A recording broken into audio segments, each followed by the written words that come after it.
శ్రీమహాగణాధిపతయే నమః. ఓం గురుభ్యో నమః. ఓం శ్రీమాత్రే నమః. పరమేశ్వర స్వరూపమైనటువంటి జ్యోతిష, వాస్తు మరియు ఇతర అనేకమైనటువంటి శాస్త్రములను మనకు అందించినటువంటి మహర్షులకి నమస్కారం. హయగ్రీవ హయగ్రీవ హయగ్రీవేత్యో వదేత్ తస్య నిస్సరతే వాణి జహ్నుకన్యా ప్రవాహవత్. అరుణాం కరుణాతరంగితాక్షీం ధృతపాశాంకుశపుష్పబాణచాపాం అనిమాదిభిరావృతాం మయూకైః అహమిత్యేవ విభావయే భవానీ. శ్రీమాత్రే నమః.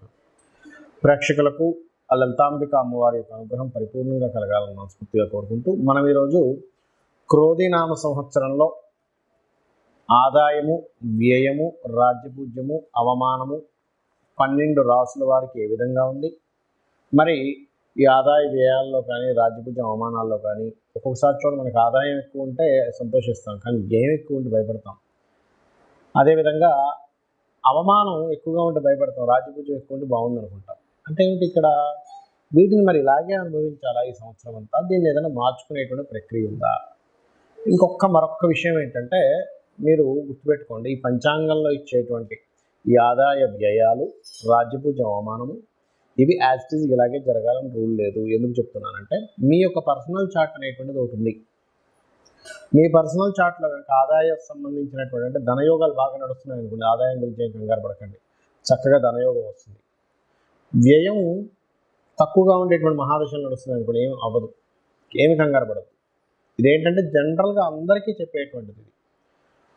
అలాగే మరి వీటి ప్రభావం ఉండదా అంటే కించిత్ ఉంటుంది. దాన్ని తగ్గించుకునేటువంటి మార్గం కూడా నేను మీకు చెప్తాను. ఒక్కొక్క రాశి గురించి మనం తెలుసుకుందాం. ఇక ధనస్సు లగ్నము, ధనస్సు రాశి. ధనస్సు వారికి కనుక చూసుకున్నట్లయితే ఆదాయము, వ్యయము, రాజ్యపూజ్య, అవమానం మనకి పంచాంగంలో ఎలా ఇచ్చారు ఏమిటి అనేది చూసుకుందాం. ఇక్కడ ధనస్సు వారికి 11 ఆదాయం, వ్యయం 5. అంటే చక్కగా ఆదాయం ఎక్కువగా ఉంది, వ్యయం తక్కువగా ఉంది, కాబట్టి నో నీడ్ టు వరీ ఇక్కడ ఈ విషయంలో. ఇక రాజ్యపూజ్య, అవమానం కూడా 7, 3గా ఉందండి. అంటే మెచ్చుకునేవారి సంఖ్య 7. అంటే ఇంచుమించు, అంటే 7 అంటే 7 అని కాదు, అక్కడ పర్సంటేజ్ చెప్తున్నాడు. అదేవిధంగా అవమానించే వాళ్ళ సంఖ్య 3గా ఉంది. కాబట్టి ఆదాయము, వ్యయము, రాజ్యపూజ్యం, అవమానం బ్రహ్మాండంగా ఉంది. కాబట్టి దీని గురించి మనం ఏమీ స్పెసిఫిక్గా దీపారాధనలు కానీ లేకపోతే స్తోత్ర పఠనాలు కానీ దానం కానీ ఏమీ అక్కర్లేదు ఇక్కడ. మరి మీరు మీ యొక్క మేజర్ ప్లానెట్స్ అంటే గోచారంలో ఇప్పుడు ఉన్నటువంటి రాహువు, కేతువు, గురువు, శనికి సంబంధించినటువంటి వాటిల్లో అవి ఏ రకమైనటువంటి పాత్రను పోషిస్తాయనేటువంటి చూద్దాం. ఇక్కడ గురువు లగ్నంలో ఉన్నాడు, అంటే లగ్నాధిపతి అయినటువంటి గురువు మీకు షష్టమంలోకి వెళ్తున్నాడు. అంటే ఇన్ని రోజులు లగ్నాన్ని చూస్తున్న గురువు 6వ స్థానంలోకి వెళ్తున్నాడు. కాబట్టి ఇక్కడ మొట్టమొదటిగా చూసుకుంటే మే తర్వాత నుంచి కొంచెం మీరు జాగ్రత్త పడవలసిన అంశం ఏమిటి అంటే, ఈ కోర్టు వ్యవహారాలు, ఏదైనా కేసెస్ అంటుంటారు చూసారా, ఈ కోర్టు కేసు అయిందండి, అనవసరంగా ఈ మాట అనడం వల్ల అది కోర్టు కేసులోకి వెళ్ళిపోయింది, మీరు ఇప్పుడు తిరగాలి వస్తుందని, ఈ విషయంలో కొంత జాగ్రత్తగా ఉండండి. ఎప్పటి నుంచి? మే నుంచి మిడిల్ ఆఫ్ ది అక్టోబర్ వరకు.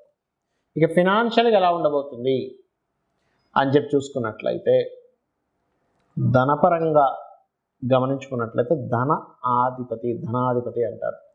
ధనాధిపతి 3వ స్థానంలో ఉన్నాడు. అంటే ఏమిటి? 3లో ఉన్నప్పుడు కమ్యూనికేషన్, మీడియేటింగ్ వీటి ద్వారా ధనాన్ని ఇస్తాడు.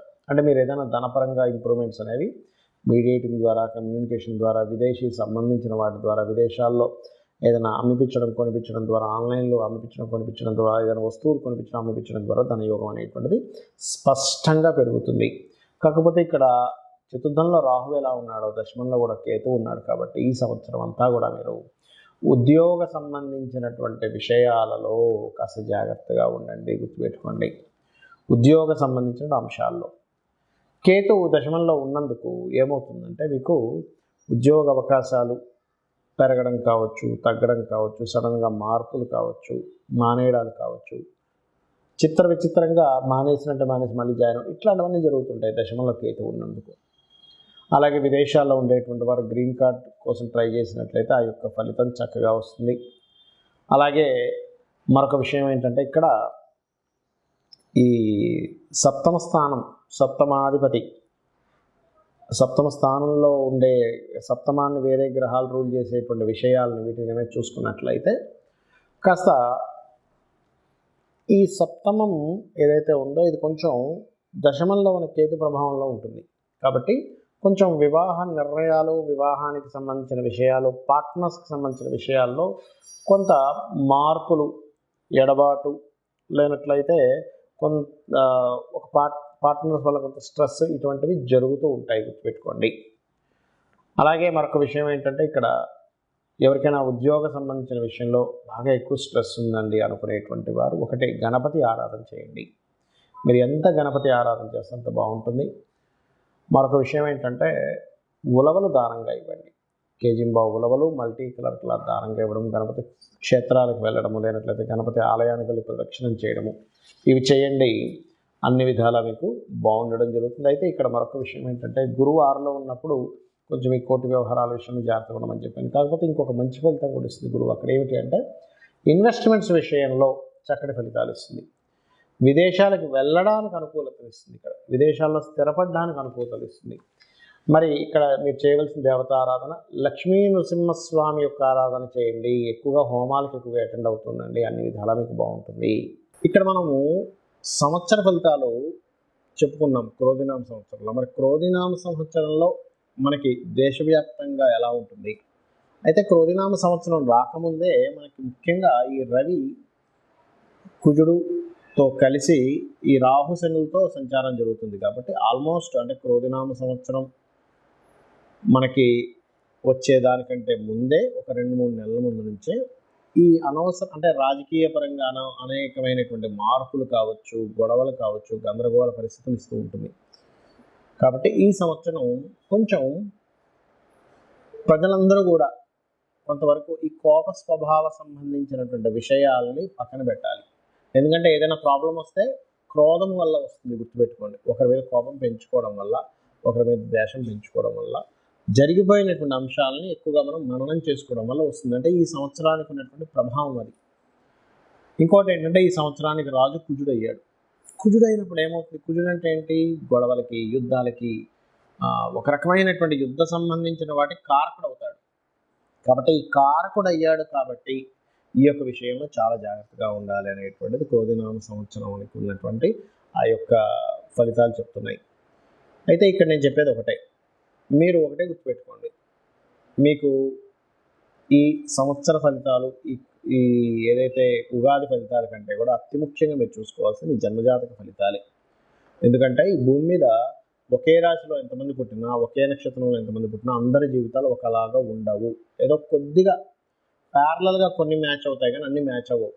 అశ్విని నుంచి రేవతి వరకు మీరు చూసుకోవచ్చు. ఎందుకంటే కొన్ని వేల జాతకాలు పరిశీలన చేసి శాస్త్రంలో ఉన్నటువంటి విషయాలను నేను క్లియర్గా ఒక రీసెర్చ్ చేసి చెప్తున్నటువంటి అంశం ఇది. కావాలంటే మీరు కూడా రీసెర్చ్ చేసి తెలుసుకోవచ్చు. ఎందుకంటే మేషరాశి వారందరికీ కూడా ఒకలాగే ఇప్పుడు నడవదు, వృషభ రాశి వాళ్ళందరికీ ఒకలాగే నడవదు. ఎందుకు అలాగా అంటే, వాళ్ళు పూర్వజన్మల్లో చేసినటువంటి కర్మ వల్ల వాళ్ళకి నడుస్తూ ఉంటుంది, గుర్తుపెట్టుకోండి. అందుకని ఏమిటి, మీ యొక్క జన్మజాతకంలో ఎలా ఉంది, మీ జన్మజాతకంలో మీ లగ్నాధిపతి ఎలా ఉన్నాడు, మీ ధనాధిపతి ఎలా ఉన్నాడు, మీ ధనం ఎందుకు ఆగిపోతుంది, ఎందుకు రావట్లేదు, ఎందుకు ఎక్కువ సంపాదించలేకపోతున్నారు, మీ ధనాధిపతి చెప్తాడు.